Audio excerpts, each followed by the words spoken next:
Justice Show, live right now on the CW58. Afternoons 3 till 6. This is the John Justice Show finally on downloaded this, by the 104.1 way. The Truth. Good Right stuff. talk for Tucson. See, now I don't want to talk, I just want to rock. That was good. I know. 7:25. Katie Pavlich, Townhall.com, author of Fast and Furious, joins us. You know, it's funny. We were relating back. I was just talking on the television side of the show and about the. You going somewhere? About the the response to the gun buyback here locally. You know, my fear in all of this is, you know, the divisions in the country are going to get so wide, and you know, the public reaction over this, apart from what we would hope, you know, in motivation of bringing back the Tea Party and getting more involved, there's the other aspect of that, and that's a scary scenario. Well, this is a situation where people like President Obama and Eric Holder and Joe Biden and all of these people on the left are accusing all of the gun owners in this country, which is somewhere between 60 and 100 million, of being criminals. And it goes beyond just having a different view politically. But you have people accusing gun owners of being, you know, crazy people who only want to own firearms to kill people, which is far from the truth. And, you know, I do think that this could be, obviously has divided the country anyway, but President Obama's never been interested in unity, and he's definitely not interested in it now. Let's go and talk with Bill. Good morning, Bill. Welcome to the John Justice Show. You're also on with Katie Pavlich. Hey, how's it going? Good. You were talking about the potential executive order that God knows what's going to cover. I mean, probably automatic slingshots for all that goes. But the key thing is knowing that there's a potential executive order going to come down the pipe that's going to ban everything. What happens next? Are we looking at injunctions being filed anywhere and everywhere, or do we hope that Wyoming passes their House Bill 0104 telling the feds that every gun made on the planet's legal there and we all move there? Yeah, I think it'll be both. I think that it's going to be I've always said that Obama's second term is going to be the states versus feds issue on everything. Yeah.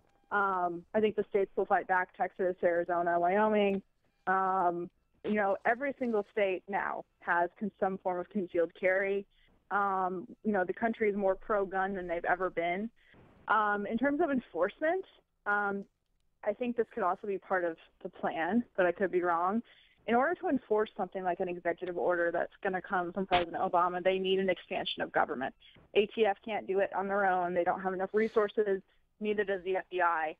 They're already overloaded with things that they think are their business to take care of. So I don't know if they're going to create a new department to enforce this. I mean, the National Firearms Act, ATF was created to enforce that, right? So maybe we'll see another expansion of a department or a brand new department. In my opinion, ATF shouldn't be trusted with anything at this point, especially when it comes to law-abiding citizens and their firearms. But, you know, that's something that we're looking at. What has the conversation been when you've been? I know you've been making the talk show circuit as of late, but anything sticking out in the conversations you've been having in regards to this when you've been up on the TV talking in the media? Yeah, I just heard a lot, from a lot of different people about how they're not going to register their firearms. I mean, this is, they're not going to. People who are law-abiding citizens who lawfully purchase their semi-automatic rifles have no interest in being treated like criminals by the government and registering their grandfathered in, firearms, not to mention get fingerprinted over something that they didn't do wrong. Yeah. I mean, and, buying that firearm is not a crime. And so I've been hearing that people just aren't going to comply, which is going to, I understand it, but it's going to create a whole nother level of headache for the government. But the bright spot in all of this is that government is incompetent. And I really don't think with the large volume of people who own those kind of firearms in this country, they're going to be able to enforce their their anti-Second Amendment dream agenda. Right. It's just impossible. I can't. The bright spot is the government's incompetent. That's a frightening scenario. Exactly. Right. I mean, it's true. Yeah. No, it is. No, it's true. yeah. No, you just tweet that. That's the tweet of the day right there. That's that's just the situation that we're living in right now. It's It's incredibly unfortunate. Any sort of timeline? Do you think how long? Do you think this will happen sooner than later? Do you think this is? Oh yeah. Yeah. Sooner than later. They've been saying they're going to move quickly. They're not going to wait for legislation to go through Congress. I mean, Dianne Feinstein's bill hasn't even been introduced yet. It was supposed to be introduced on the first day of the new Congress. It hasn't been.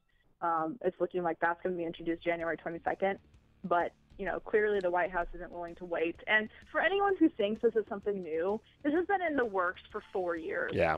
I mean, Obama's been waiting to jump on this. He just has this crisis to exploit now. Waiting for the re-election. Not something that's new. Exactly. Katie Pavlich, author of Fast and Furious, editor at Townhall.com. Thank you as always. We'll talk to you next week, Katie. Thanks, Tom. Bye-bye. Bye.